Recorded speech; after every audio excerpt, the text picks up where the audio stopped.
Assalamualaikum warahmatullahi wabarakatuh, and hello everyone. We are from Tutorial 2 Group 1.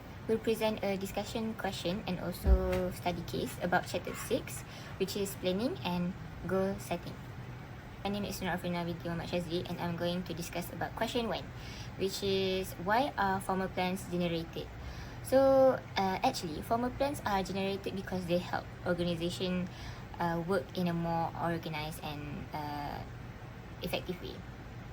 So firstly, formal planning can provide clear direction because it helps managers and employees understand their organization goals and what is expected from them. So when everyone knows where the organization is heading, they can focus their effort in the same direction. So secondly, formal plans also helps coordinate effort. Why I say this? Because with a clear plan, different department and individuals can work together instead of working separately or against each other. So this will eventually improve teamwork and cooperation within the organization.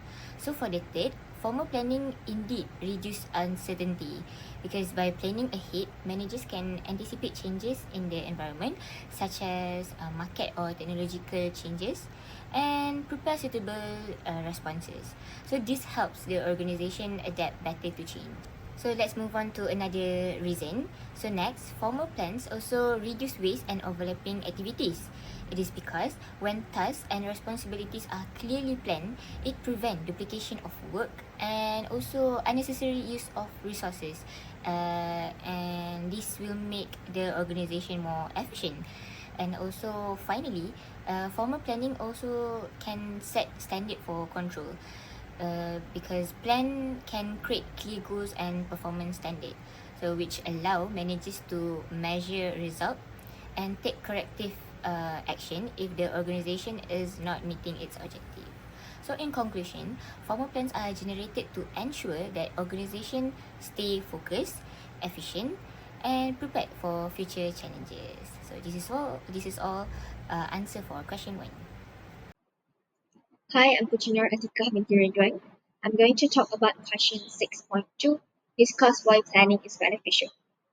Firstly, planning provides guidance and coordinated effort. Both managers and non-managerial staff receive guidance from planning. Members of an organization may plan their actions when they are aware of the objectives and the contributions that are expected of them. This encourages collaboration and teamwork. Without planning, work units may compete with one another, which makes it challenging for the company to effectively achieve its goals. Secondly, lowers uncertainty.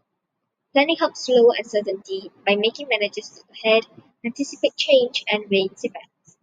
It makes the effects of possible actions clear and enables managers to create suitable reactions to future developments. This proactive approach is essential, particularly in circumstances that are dynamic and constantly changing. Thirdly, lessen wasteful and overlapping activities. It is likely to reveal waste, duplication, and inefficiency if tasks and efforts are coordinated beforehand. Any inefficiencies in the process become much more apparent and may be removed when the methods and goals are well defined by planning, resulting in a more efficient and successful operation. And lastly, planning creates standards and objectives to facilitate control. Planning creates the objectives or benchmarks that work activities may be evaluated against. When managers plan, they create objectives and strategies to reach them. The next step in the management function of controlling is to evaluate if the plans have been implemented and the objectives have been reached. It is challenging to take suitable corrective measures when required without planning, as there are no standards or benchmarks to compare or evaluate work efforts. Hi and good afternoon, everyone. My name is Christian Lia, and I'm going to answer question 6.3. So the question asks to describe strategic management process. So the six-step strategic management process are: the first one is identify the organization's current missions, goals, and strategies. Managers identify the organization's missions, goals, and existing strategies to understand its purpose and current directions. So this helps managers decide whether the current strategies need improvement. The second one is do an external analysis. Managers analyze the external environment to identify opportunities that can be exploited. and traits that may negatively affect the organization. Next is do an internal analysis. Managers evaluate internal resources and capabilities to identify strengths in the organization does well and weaknesses that need improvement. Both step 2 and 3 are combined into SWOT analysis. SWOT helps managers to use organizational strengths, reduce weaknesses, and minimize threats. It serves as a basis for effective strategy formulation.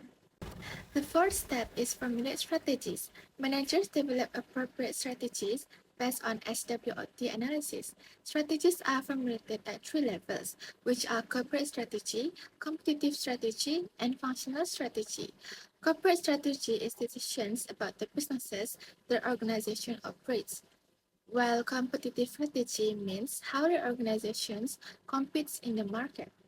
And functional strategy is strategies that support overall plans at department levels. Next is implement strategies. So in this step, managers put strategies into action. This involves allocating resources, coordinating departments, and motivating employees. Even well-planning strategies can fail if implementation is poor. Last but not least is evaluate result, where managers evaluate performance and make sure improvements to ensure strategies achieve organizational goals. Hello everyone, my name is Nur Faifa Ijra binti Abdul Razak, ID number 25004052. I'm going to answer the question, how would SWOT analysis strengthen the strategic management process externally and internally? So, we're going to examine a foundational tool in business strategy, the SWOT analysis. It's often seen as a simple four-box matrix, but its role is far more critical. The SWOT analysis is, in fact, the essential bridge that transforms raw organizational data into actionable long-term strategy. As you know, the strategic management process is a six-step cycle. The SWOT analysis is the systematic integration of the result from the analytical phase, specifically the internal analysis and the external analysis, which provides the essential actionable foundation for strategy formulation. Step 4. By dividing this organization situation into four clear categories, SWOT provides the diagnosis needed before we can prescribe a treatment. Let's first look inward. The internal component of SWOT strengthens the process by focusing on factors that are within the organization direct control, our strengths and our weaknesses. These fields link directly to our current mission and goals. Step 1. S. Strengthen. When we identify core competency like proprietary technology or a strong balance sheet, this SWOT analysis ensures our formulated strategies that for are built to capitalize and maximize these assets. This prevents us from wasting resources on strategies we can sustain. W. Weakness. Conversely, recognizing the internal limitations like high employee turnover or outdated technology, it forces management to prioritize and develop strategies aimed at minimizing or correcting these drawbacks. It ensures our resources are focused on eliminating internal roadblocks. In essence, the internal analysis provides a realistic assessment of organization capability, ensuring our strategies are achievable and grounded in our true capacity. Next, we look outward. The external component focuses on factors outside the organization control and our opportunities or and threats. This aligns with the external analysis. Step 2. O. Opportunities. Pinpointing favorable external conditions such as new underserved markets or technological trends allows us to formulate proactive strategies to seize these growth avenues. This prevents the firm on missing significant market shift. D. Threats. Recognizing unfavorable external factors like new disruptive competitors or an economic recessions prompts managers to develop defensive strategies to mitigate, avoid, or defend against potential harm. This increases the organization's resilience. The external analysis ensure our strategies are relevant and adaptive to the market landscape, preventing us from operating in a vacuum or being caught off guard by our environmental change. Hi everyone, I'm Aida Farhana and today I will be answering question 5. Organizations that fail to plan are planning to fail. I strongly agree with this statement. Firstly, planning gives organizations clear goals and direction. When everyone knows what the organization is trying to achieve, it is easier to work together towards the same objectives. Without planning, decisions become reactive instead of strategic. Managers respond to problems as they happen rather than thinking ahead. Planning also helps coordinate efforts across teams and departments. This reduces conflict and prevents people from working against each other. When employees understand what they need to do and why it matters, it improves focus, motivation, and teamwork. Planning also reduces uncertainty. By preparing for future changes, managers can anticipate risks and respond more effectively. Resources like time, money, and manpower are also used more efficiently.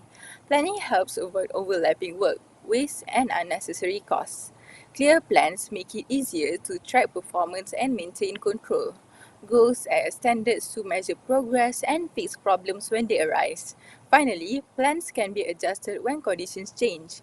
Planning provides flexibility and allows organizations to adapt rather than follow rigid rules.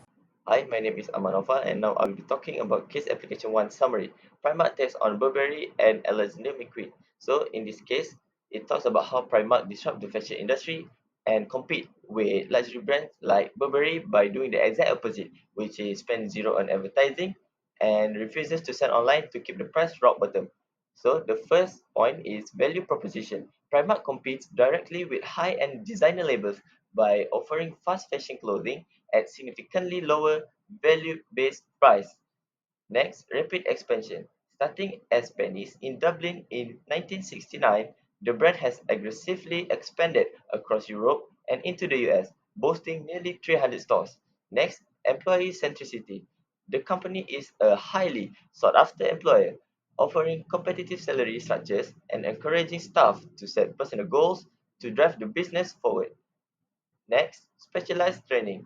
Management focuses on developing talent through a dedicated training program, specifically teaching graduates how to source products globally. Moreover, strategic e-commerce avoidance. Unlike most competitors, Primark deliberately bypasses online sales because shipping costs would erode the profit margins on their low-priced items. Next, unconventional marketing. The company spends zero money on advertising, relying instead on public relations, word of mouth, and prime store locations to drive footfall. Next, ethical pivot. Following criticism regarding its Asian factories, Primark has actively acquired ethical trading status and works to improve labor standards in its supply chain. Next, sustainability efforts. The retailer is modernizing its environmental impact, including initiatives like replacing plastic carry bags with paper alternatives. Next, visual merchandising strategy. Recognizing that purchasing decisions happen in seconds, Primark invests heavily in shop fittings and visual displays to instantly hook consumers. Last but not least, cost leadership. The core of their planning strategy is maintaining the ability to offer the lowest possible prices while operating within an ethical framework. Now I'm going to talk about question 6.11, discuss Primark's decision to bypass e-commerce. Firstly is the financial justification. The expense of establishing and maintaining an e-commerce platform in comparison to the money made from its incredibly cheap item is the main and most important aspect. There's low margin and high volume. Offering products that start at $4 is the foundation of Primark's business. This indicates an extremely narrow profit margin per item.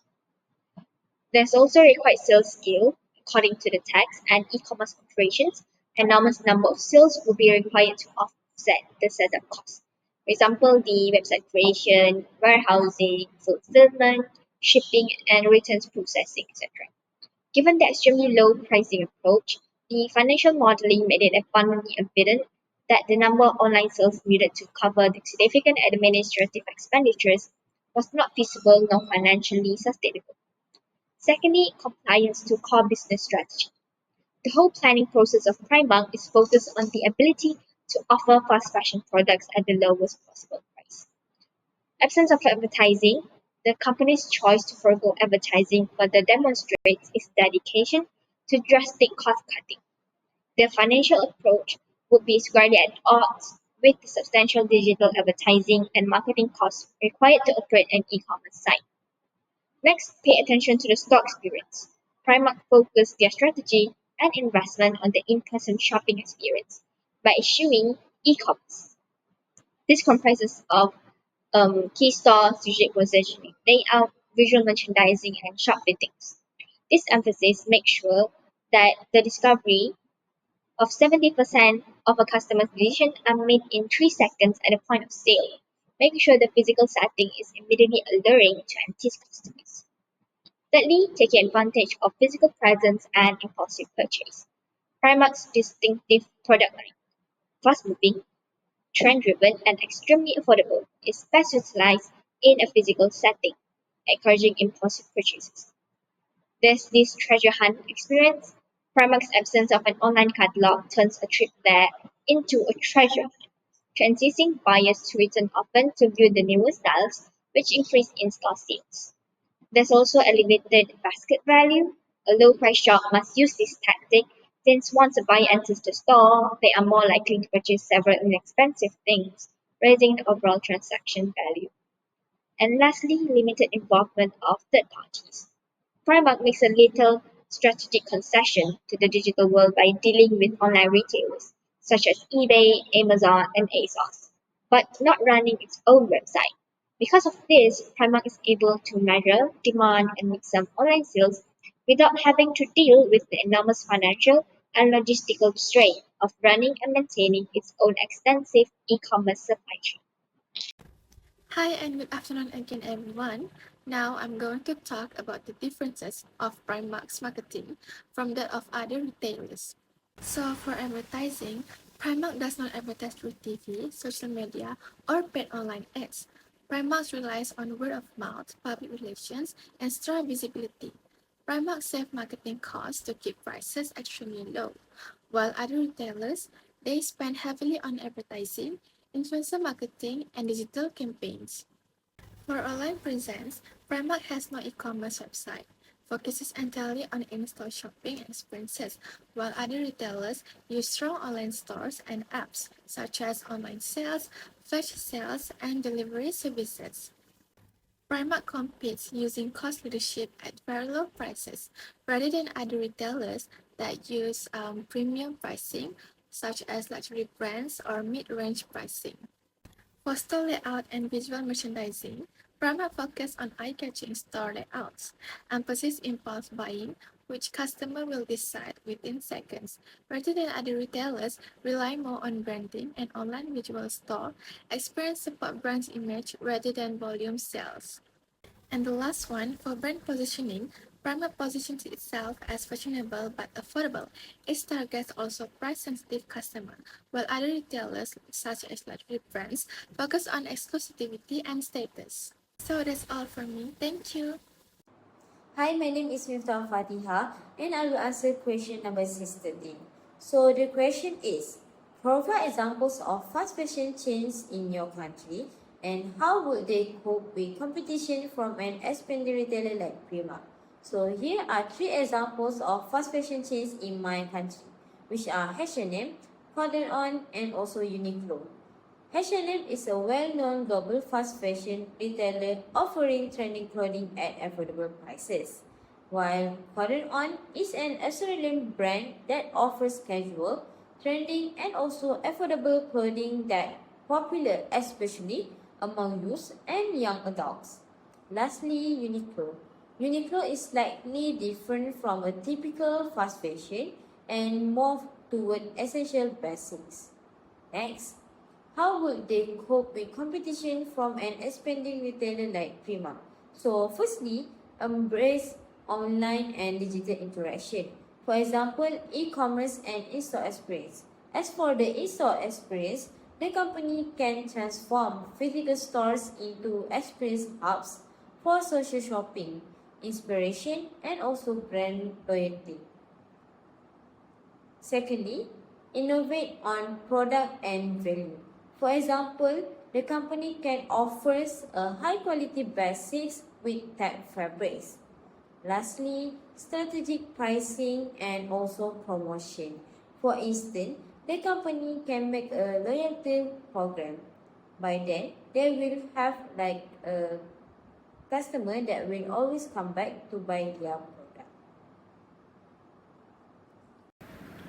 For question 614, we are asked to identify the types of planning and goal setting described in the Primark case and explain how they help the company's future. First, let's look at the type of planning Primark use. So first, for strategic planning, this is their big picture. Long-term planning, Primark sets clear goals for geographic expansion, like entering the US market in 2015 and for growing their physical footprint, aiming for more stores and more retail space. This is the roadmap that makes them one of Europe's fastest growing chain. Next, the operational planning. This is how the day-to-day planning that makes their strategy possible. Primark plan meticulously to keep costs extremely low. This includes global sourcing, but also a very strategic decision to bypass e-commerce because with items starting at just $4, the setup cost wouldn't make sense.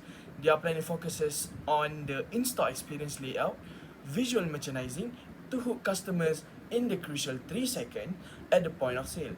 Next is the ethical and social responsibility planning. After past criticism, Primark didn't just react, they set formal goals.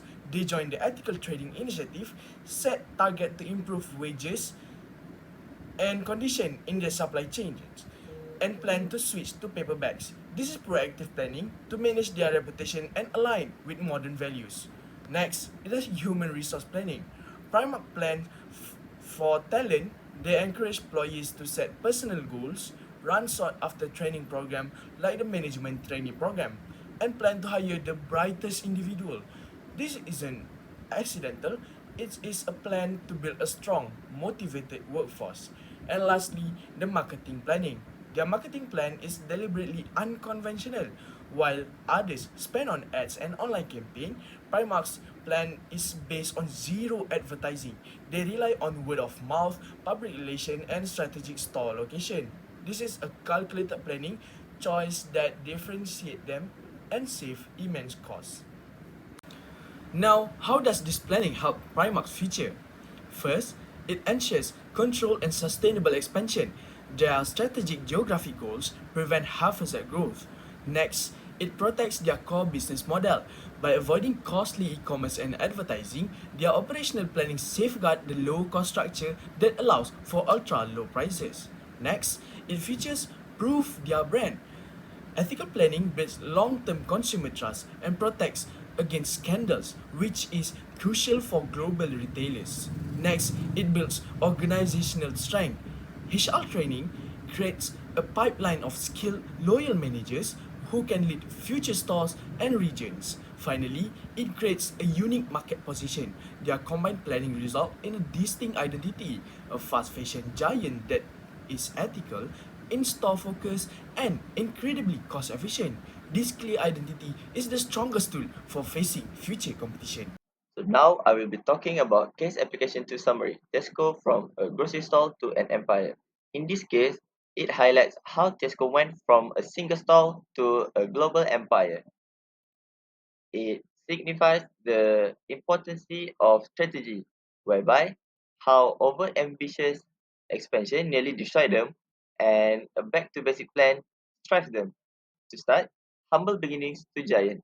Founded in 1919 as a simple store, Tesco has grown into a multinational giant with over 3,400 stores and revenue exceeding £55 billion.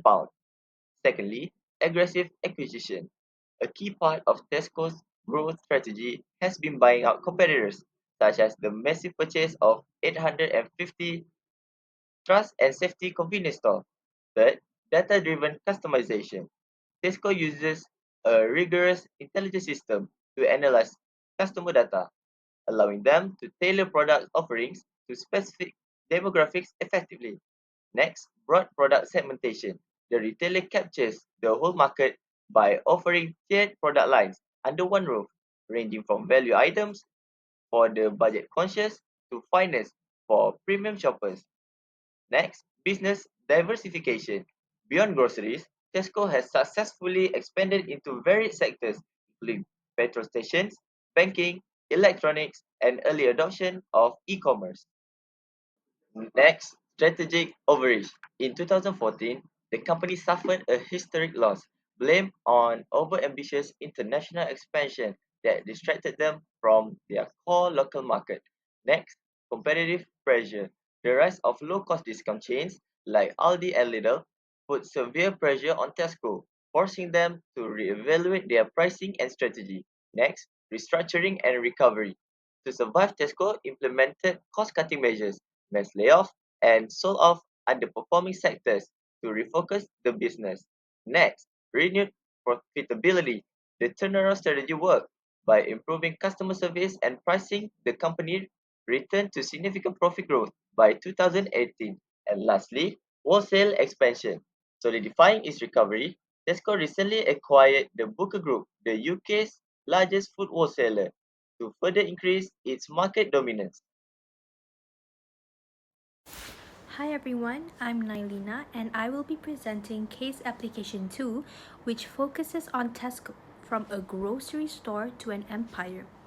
So this presentation answers question 6-15 which asks whether it pays to plan and which parts of the strategic management process are illustrated in this case.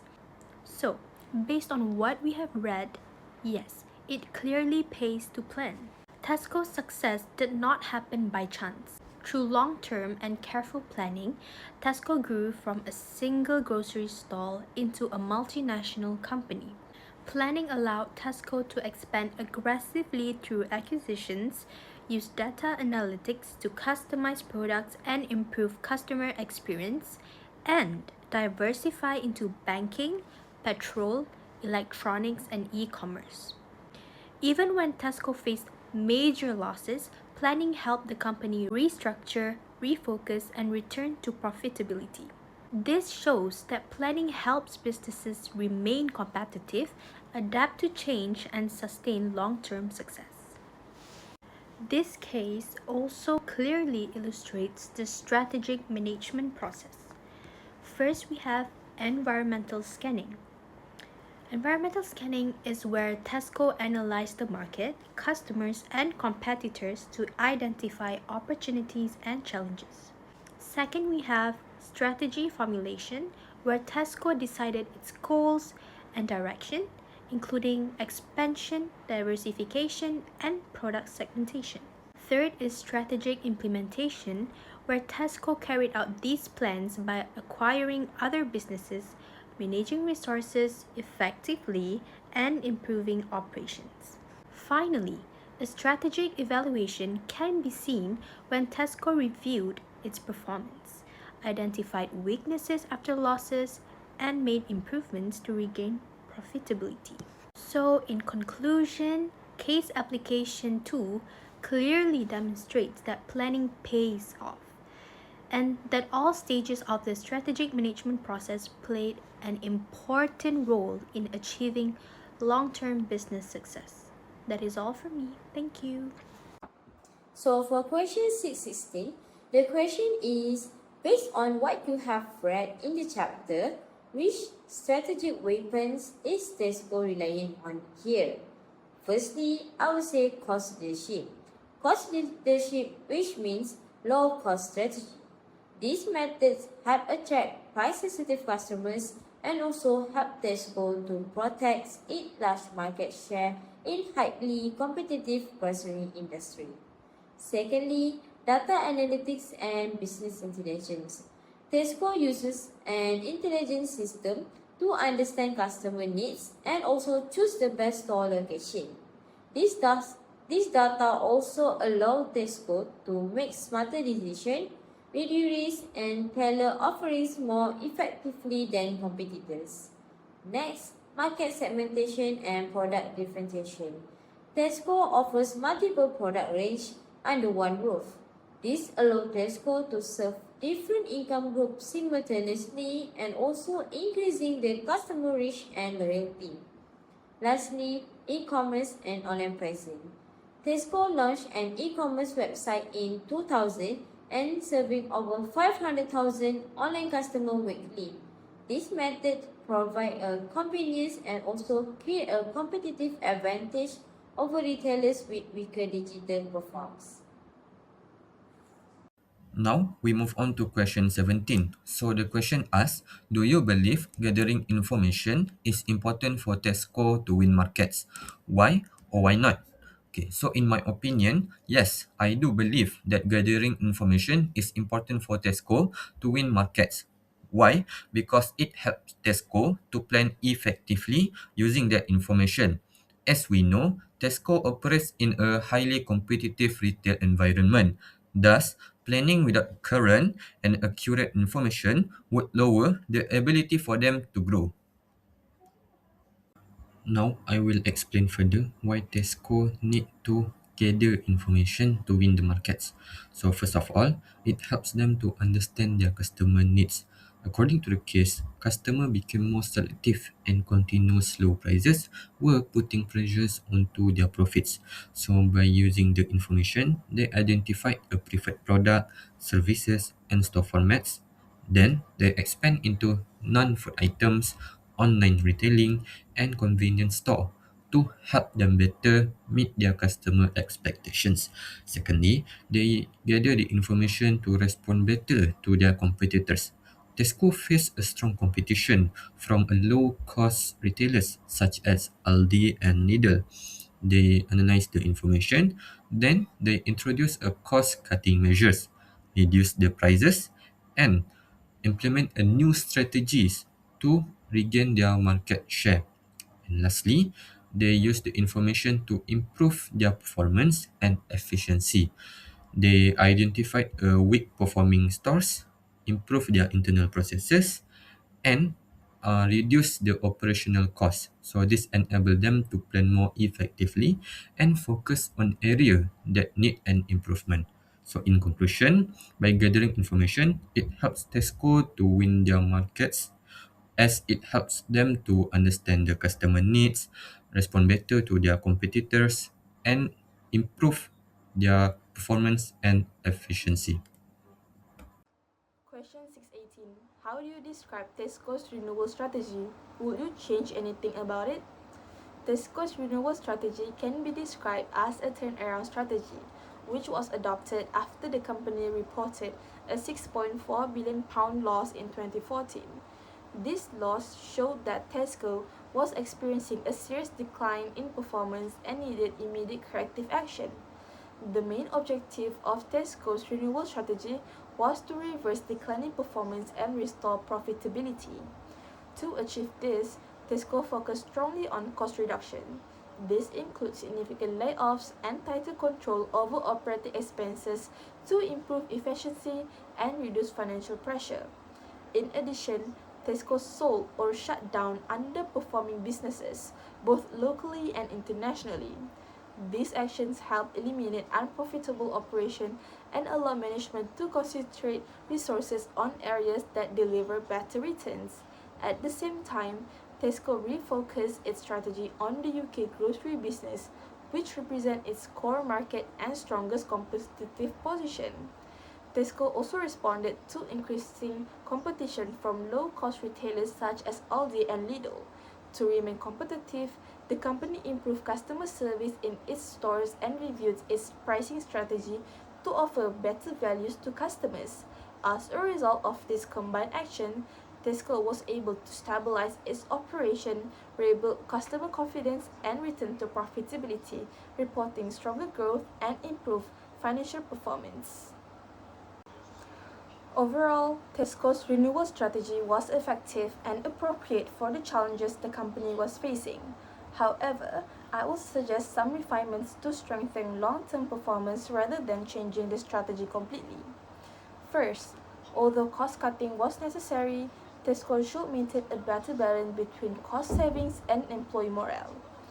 Employees play an important role in delivering customer service, and maintaining motivation and engagement can help protect service quality.